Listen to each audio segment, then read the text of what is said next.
ओम श्री गणपते नमः। श्री गणेश की वंदना कर, दिन के स्वामी शुक्रदेव, माँ लक्ष्मी की आराधना कर, इष्ट देव का ध्यान रख, गुरुजनों को नमन कर अभिनंदन करते हैं आपका वरुण ईश्वर द्वारा प्रस्तुत आज के लघु पंचांग में। यह लघु पंचांग हम नित्य प्रस्तुत किया करते हैं और प्रतिदिन प्रस्तुत दैनिक पंचांग जो 5 भागों में हुआ करता है, उसके पहले भाग का यह लघु रूप है जो आपके ही सुझाव के अनुरूप है।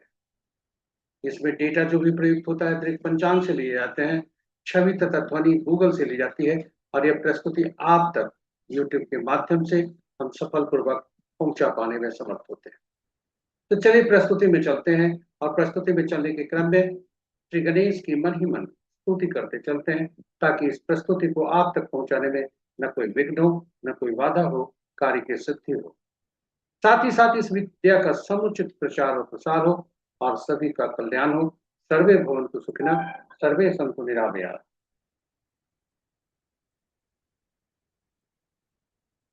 स्वागत है आपका प्रस्तुति के पहले भाग में। ओम शुक्राय नमः। जय मां लक्ष्मी। पंचांग के 5 अंक होते हैं। आम बोलचाल की भाषा में पंचांग शुभ और अशुभ हो जाने का एक माध्यम है, किंतु ये पंचांग के 5 अंक हमारे लिए शुभता लाते हैं।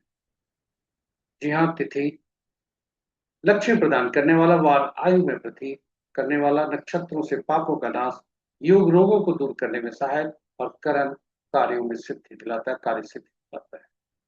अतएव इसे प्रतिदिन स्मरण करना चाहिए 5 अंकों को, और इसके स्मरण करने का उचित माध्यम यह स्रोत है, यह श्लोक है। तिथि च श्रीकरम प्रोक्तम वारम आयुष्वर्धनम नक्षत्रम हरते पापम योगम रोग निवारणम करणम कार्य सिद्धिं च पंचांग फल मुक्तम। इसका प्रतिदिन प्रातः उठते ही जितनी बार भी हो सके उसका स्मरण करना चाहिए ताकि ये 5 अंग हमारे लिए कार्य सफल पूर्वक हमें शुभता दे सके। साथ ही साथ जो पुराणों में लिखा है, पंचांग श्रवण मात्र से गंगा स्नान तुल्य लाभ होता है। जब पंचांग का कम से कम लघु पंचांग का स्मरण करना चाहिए, तो श्रवण करना चाहिए, और श्रवण करने से हमें गंगा स्नान तुल्य लाभ प्राप्त करना चाहिए।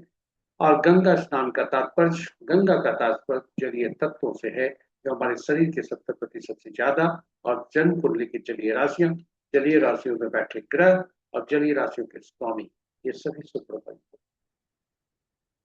पंचांग की महत्ता यही समाप्त नहीं होती, इसकी गुणवत्ता यहीं पर समाप्त नहीं होती।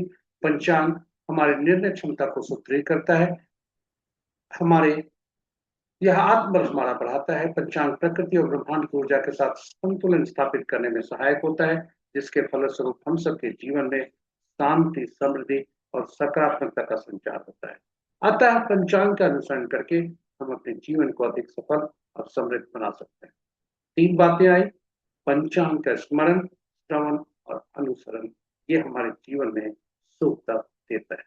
तो चलिए आइए पंचांग की महत्ता, पंचांग की उपयोगिता, पंचांग की शुभता और भूमिका को जीवन में हम भूमिका को देखते हुए आइए हम सब पंचांग का प्रतिदिन स्मरण, श्रवण और अनुसरण करें और जीवन में सुख।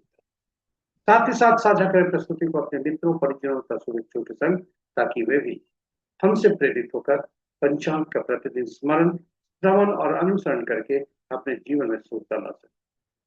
आज का वार, आज का दिनांक 15 मई 2026, माह ज्येष्ठ, पक्ष कृष्ण, शाका संवत 1948 पाराभाव, विक्रम संवत 2083 सिद्धार्थी और कलयुग का 5127।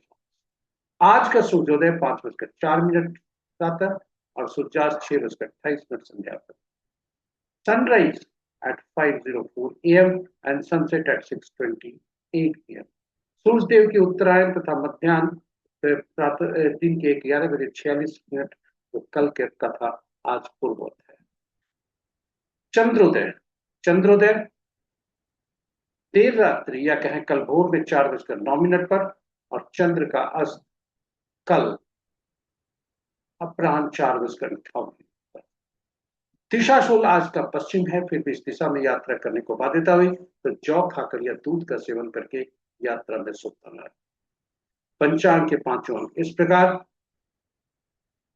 वार शुक्रवार, तिथि प्रातः 8:31 तक त्रयोदशी जो जय तिथि के अंतर्गत आता है, उसके बाद चतुर्दशी जो रिक्ता तिथि के अंतर्गत आता है। नक्षत्र रात्रि के 8:14 तक अश्विनी, उसके बाद आज का दिन का आरंभ अश्विनी के दूसरे पद से होता है जो कि प्रातः 9:28 तक रहता है। तीसरा पद अपराह्न 2:52 तक, चौथा पद रात्रि के 8:14 तक। उसके बाद आरंभ होता है भरणी नक्षत्र का पहला पद जो देर रात्रि 1:35 तक रहता है। दूसरा पद कल प्रातः 6:55 तक। ये रहे नक्षत्रों की स्थिति। योग अपराह्न 2:21 तक आयुष्मान और तत्पश्चात सौभाग्य। करण प्रातः 8:31 तक वनिज और तत्पश्चात संध्या के 6:54 तक वृष्टि भद्रा और फिर अघोरी। ये रहे हमारे पंचांग के 5 अंक। महत्वपूर्ण मुहूर्त में जाने के पूर्व गीता की ये महत्वपूर्ण पंक्ति। हम सबका अधिकार केवल कर्म पर है, फल पर नहीं। परिणाम हमारे हाथ में बिल्कुल नहीं है, अतएव जिम्मेदारी के साथ कर्म करने के लिए सबसे अनुकूल मुहूर्त का चुनाव करना ही हमारी पहली सफलता है। तो चलिए आइए जिम्मेदारी के साथ कर्म करने के हेतु अनुकूल मुहूर्त का चुनाव करके हम सफलता की पहली सीढ़ी पर पहुंच। आज के महत्वपूर्ण मुहूर्त के शुभ मुहूर्त में सबसे प्रभावी अभिजीत मुहूर्त दिन के 11:19 से 12:13 दिन तक। अमृतकाल अपराह्न 1:44 से 3:11 अपराह्न तक। सर्वार्थ सिद्धि जो प्रातः 5:04 से 8:14 रात्रि तक। विजय मुहूर्त अपराह्न 2 बजे से 2:53 अपराह्न तक। गोधूली विला संध्या 6:26 से 6:48 संध्या तक। और निशिता मुहूर्त देर रात्रि 11:25 से मध्य रात्रि 0:07 तक।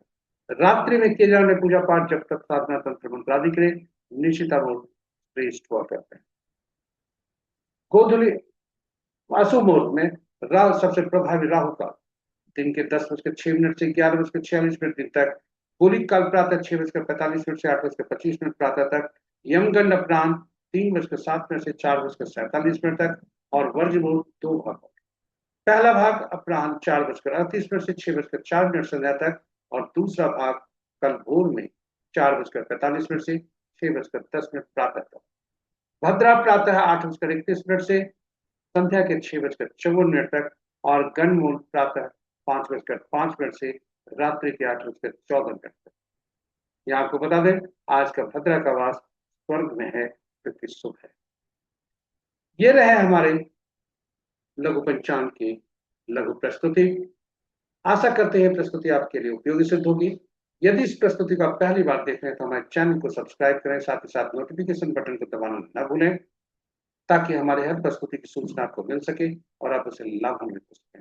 साझा करें चैनल को अपने मित्रों, परिजनों, शुभेच्छुओं के संग ताकि वे भी पंचांग के प्रस्तुति के से लाभ उठा सकें। समय के साथ रहें, समय के विरुद्ध नहीं। और आज जी हाँ, पंचांग का स्मरण श्रवण और अनुसरण करें। साथ ही साथ अनुकूल मुहूर्त में कार्य आरंभ करें ताकि अनुकूल मुहूर्त में कार्य आरंभ करने से आने वाली जो बाधाएं हैं उसे हम खुशी पूर्वक और सफलतापूर्वक पार कर पाते हैं। इसके साथ ही आज के दिवस के देवता शुक्रदेव से तथा मां लक्ष्मी से प्रार्थना करते हैं कि उनकी असीम कृपा आप पर बनी रहे और आपका दिन शुभ हो। जय शुक्रदेव, जय मां लक्ष्मी।